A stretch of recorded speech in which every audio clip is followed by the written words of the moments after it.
Welcome to Solo Shot First, and today we are going to be having a look at the Power Droid from Star Wars.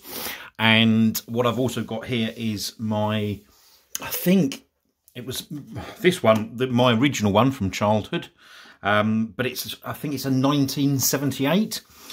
So this would have been probably sort of one of the earlier figures, certainly droids produced. Now, in terms of the card back, look, I mean, I love this card back. I mean, I'm expecting, obviously, the droid inside not to be particularly amazing. Certainly, there's not going to be masses of articulation and things to look at. But this is just obviously really, really nostalgic for me, obviously, having had this original one from 1978.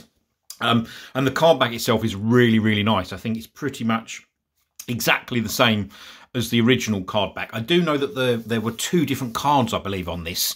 So you had, obviously, on this, the Star Wars card, but I believe, I'm not quite sure, I'm pretty sure there was one done on a Return of the Jedi card, but with exactly the same image.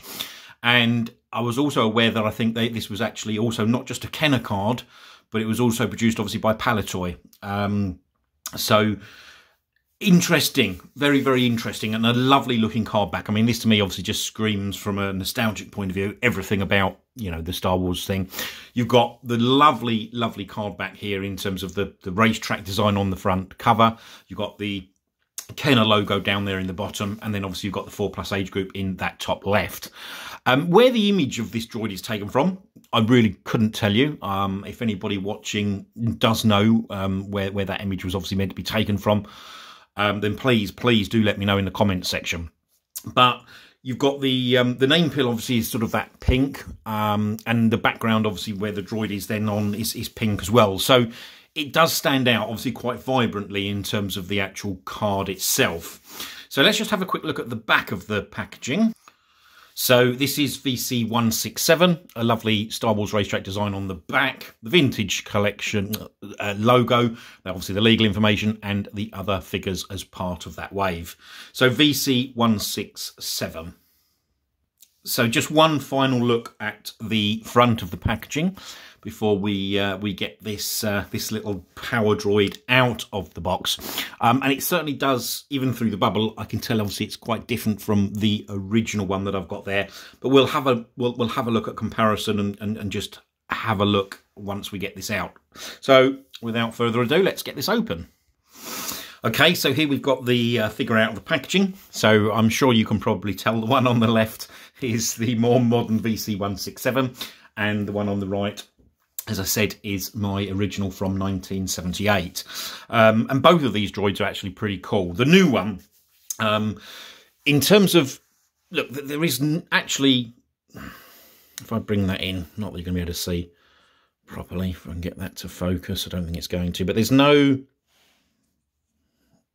I don't know why it's so dark because of the camera work. There's no articulation on this droid, whereas this one from 1978, the actual legs moved. And mine's still pretty good, really, in terms of the sort of the spring or whatever is in there that's holding it. So that's a neat touch.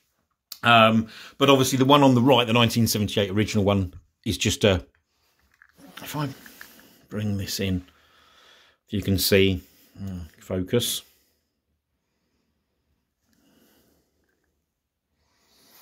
You know, I've lost a lot here, as you can see, in terms of the stickers are... Come on, focus. Sorry about that. Don't know what's going on. The stickers are a little bit warped. If I probably just show you from there. But considering its age, it still is in remarkable condition, really. Now, the new one, obviously different. You've got these sort of... I'm not sure what they are. They're almost like, I suppose you class them as antennas on top. So the legs on the newer one don't move either.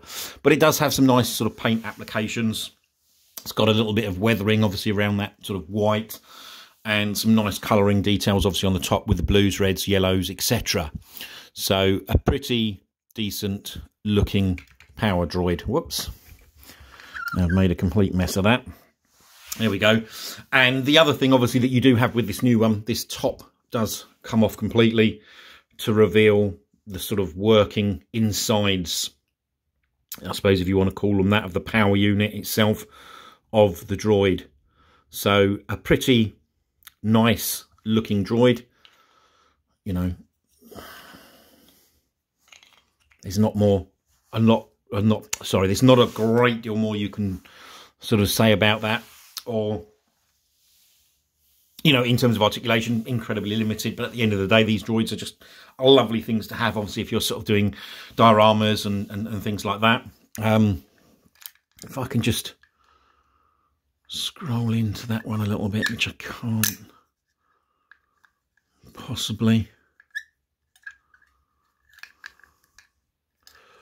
But yeah, so that one obviously had the legs that, as I said, are meant to move, but at the end of the day, you always just have these static.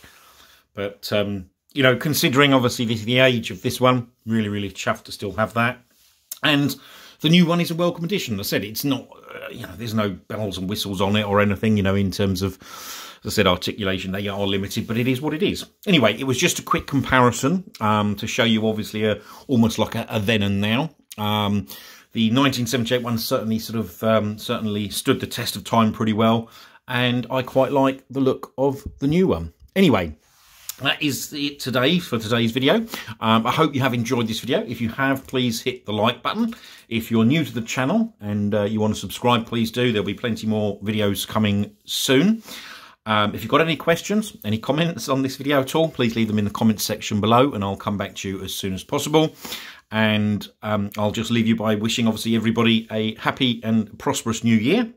And thank you very much for watching the video. Take care. Bye.